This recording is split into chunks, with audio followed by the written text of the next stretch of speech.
Next week, I'm going to be sharing some more information around securing your AI deployment. As generative AI, like ChatGPT, the whole GPT-3 model being integrated to a number of applications, is finally getting to its large scale moments where executives are paying attention because of the public interest. It's driving the question, how do I protect this new thing? And some enterprises are finding themselves in the place where the market demand to experiment with it, to use it in the CTO office, to introduce it to innovation programs, and speed it to the field is overwhelming the readiness of the people and the team and the tools to actually protect it. I want to go back before I get into things that are maybe AI specific, the pipeline, the applications, the threat model, things like that, back to actually an image that I shared some time ago. And I'll put it on the screen here for you. AI risk should be managed in the same general way. The techniques might be a little different. The specific tools that you apply, where you inject the team in the process, how governance plays into it, all that may be specific to AI, or you may twist it a little bit, just like you would maybe not protect the Linux stack in exactly the same way that you protect a Windows stack based application, or you might rotate the way that you protect cloud. We're going to have the same conversation for AI. But it is absolutely important to note that there is a predictable process by which data makes it into your artificial intelligence engine, the way that it gets trained, the way that you interact with it. There are certain similarities to any other application component. How does data get into it?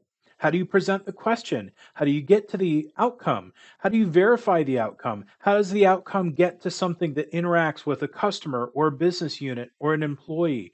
And then how does the end of that process actually get protected? All of these things that I'm saying, if you're a security leader, should sound fairly familiar. They're things that we do every day. If I am protecting a CRM system, there are going to be certain aspects of communication. Okay, how does that make it into the marketplace? How does my customer trust it? How does my salesperson interact with it? How does my service fleet interact with this application? How does data get to the application? How does the application store the data? All of these questions are super familiar questions.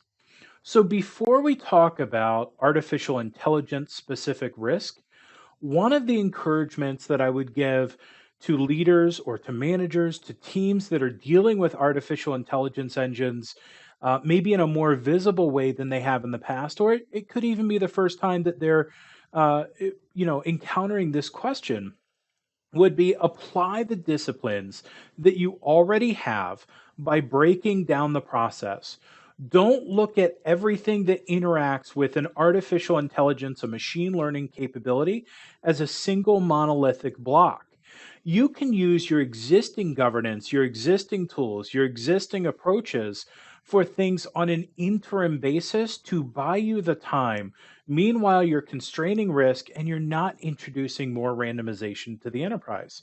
So, for example, one of the common things required for training or building an artificial intelligence model or to validate it is having the actual data that you do that with. Where is it stored? What technologies? What aspects of your existing information program already apply? And I would also encourage go back to your policies and your standards.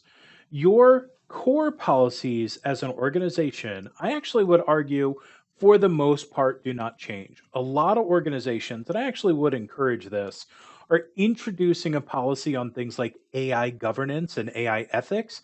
Sure, you may have a top level policy that applies to the broader use and the ethical implications of artificial intelligence. But it would be an anti-practice to go out there, I think, and stand up a security policy that treats artificial intelligence or treats machine learning in a fundamentally different way than you would treat other applications in the enterprise or other data in the enterprise. You still have questions of criticality. Your market drivers remain the same for how your company values interact with the marketplace and produce demand and trust for your customers.